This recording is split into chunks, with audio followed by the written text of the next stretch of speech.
País de octubre, el país donde siempre está haciéndose tarde, el país donde las colinas son niebla y los ríos neblina, donde el mediodía pasa rápidamente, donde se demoran la oscuridad y el crepúsculo, y la medianoche no se mueve, el país que es principalmente sótanos, subsótanos, carboneras, armarios, altillos y despensas alejadas del sol.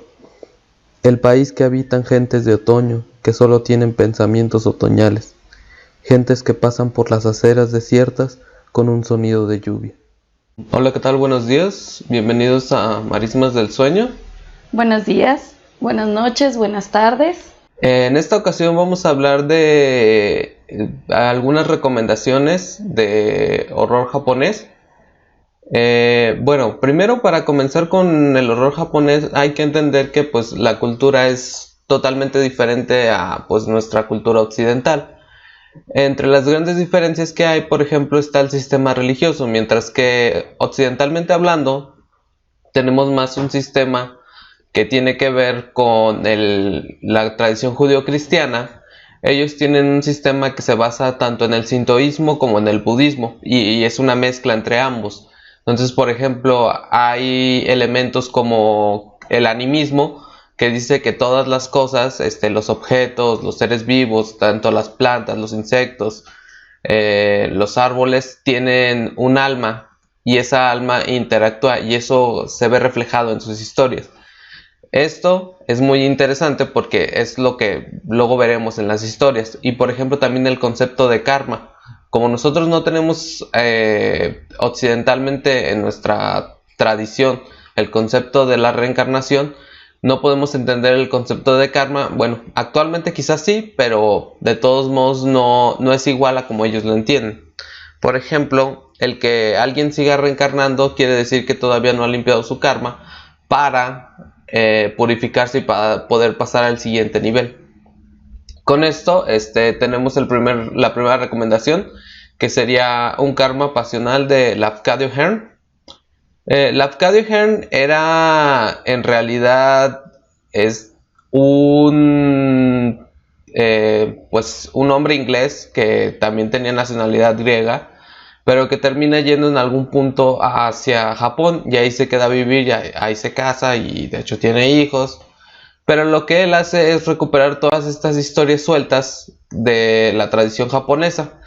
Dentro de estas recupera una de las más importantes, que sería este cuento que él titula Un karma pasional.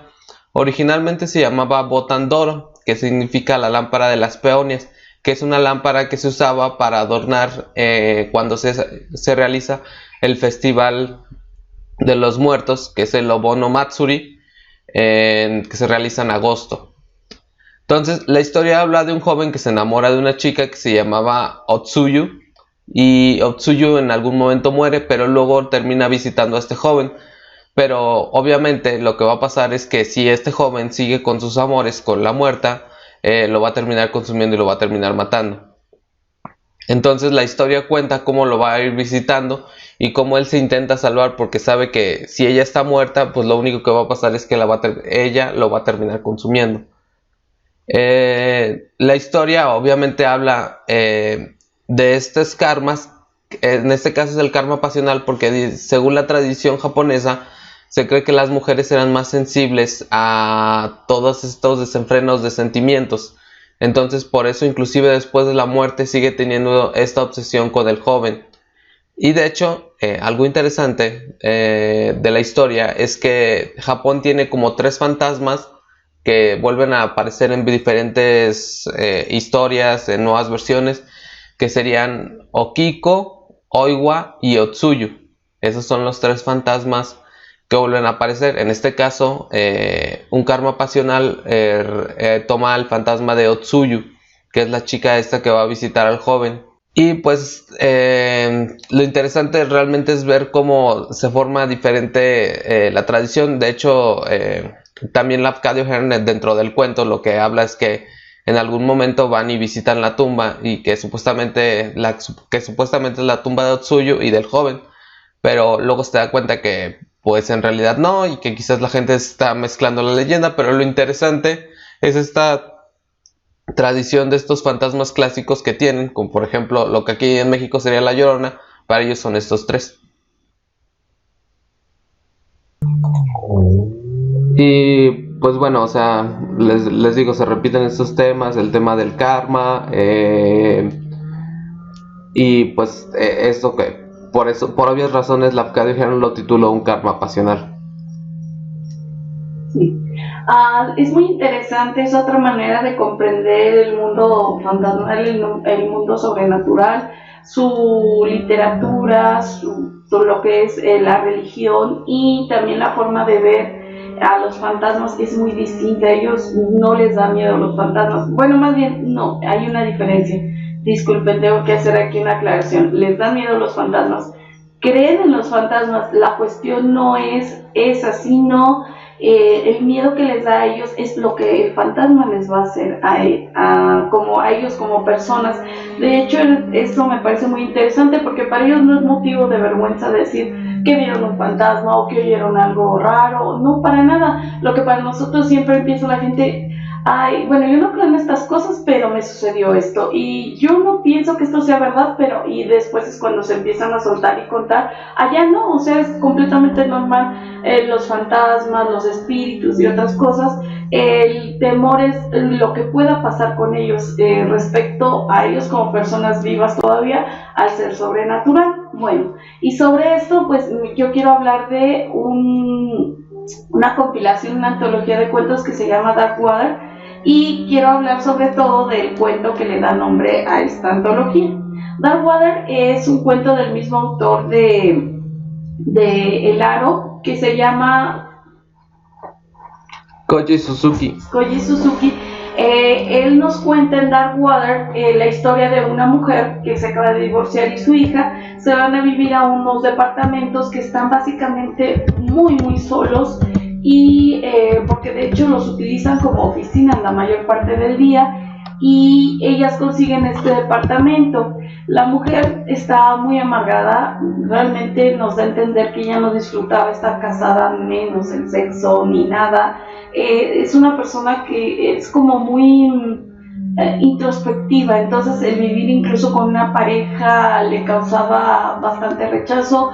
Se termina separando de su esposo y se va con su hija pequeña a vivir a estos departamentos. Ahí empiezan a pasarles cosas bastante extrañas. Ella empieza a notar que el agua sale diferente, como sucia. Luego empieza a oír pisadas, a puertas que se abren y cosas así. Al principio pensaba que era su pequeña hija que la estaba tratando de asustar, pero de alguna manera se va dando cuenta de que algo o alguien la está arrastrando hacia el techo donde están los tanques de agua que surten al edificio, y es precisamente una niña pequeña que pues en ese lugar tuvo un desastre, bueno, tuvo una muerte bastante triste, y es esta pequeña niña que la empieza digamos, a jalar, no sé si será la palabra, o a llevar a este lugar. No sabemos exactamente qué quiere, pero la atmósfera es genial. De hecho, hay momentos en que ella se confunde completamente, confunde a la niña pequeña que se aparece con su propia hija, y llega un momento en que no se sabe exactamente qué quiere la niña, para qué le está hablando, pero probablemente quiere una madre o quiera recuperar su vida familiar, no lo sabemos, pero lo que sí sabemos es que está este miedo de qué puede llegar a ser la niña. En realidad pues no parece ser algo malo, pero no lo sabemos realmente, y es muy muy buena la antología. Tiene otros cuentos, de hecho todos están relacionados con el agua. Este es el que le da nombre, Darkwater, pero en realidad todos los cuentos que aparecen aquí tienen relación con el agua. En uno nos hablan de una familia que va en un yate y las cosas que les pasan ahí, como que esa embarcación está embrujada por algo que hay en el agua. En otro nos habla de un teatro donde llevan a cabo representaciones y de repente se inunda todo. En otro también nos habla de un hombre que es pescador y que asesina a su esposa, y el fantasma de la esposa de manera vengativa regresa por él para hacer de alguna manera como en el karma, bueno, no en el karma pasional en el sentido de por amor, sino por venganza. y tenemos muchos cuentos muy muy interesantes, todos relacionados con el agua, porque ya mi hermano les explicará cuál es la relación que ellos tienen respecto al agua. Es una cuestión también muy muy importante para ellos. Sí, de hecho, la cosa con el agua es que, por ejemplo, ellos en sus creencias, en el sintoísmo, creen en algo que se llama, bueno, para ellos su inframundo se llama Yomi, pero Yomi está conformado de dos caracteres. Bueno, como saben, la cultura japonesa, bueno, el idioma específicamente, se compone de kanjis, y los kanjis se les llama ideogramas. Entonces los kanjis de Yomi son los kanjis para agua y amarillo, que quiere decir que es agua estancada. Entonces, por ejemplo, en el caso de Dark Water, la niña se supone que está en una como cisterna, entonces es un agua estancada. Esto también ocurre, por ejemplo, en el aro. En el aro la chica Sadako está dentro de un pozo, entonces es esta simbología del inframundo donde se encuentran. Y por lo tanto es muy importante eso. O sea, para nosotros no la entendemos occidentalmente hasta que vamos indagando un poco más. De hecho, también otra cosa que es muy recurrente, que generalmente los fantasmas originalmente, más antiguamente, eran solamente mujeres, y esto era porque generalmente eran como por ejemplo los seres más débiles.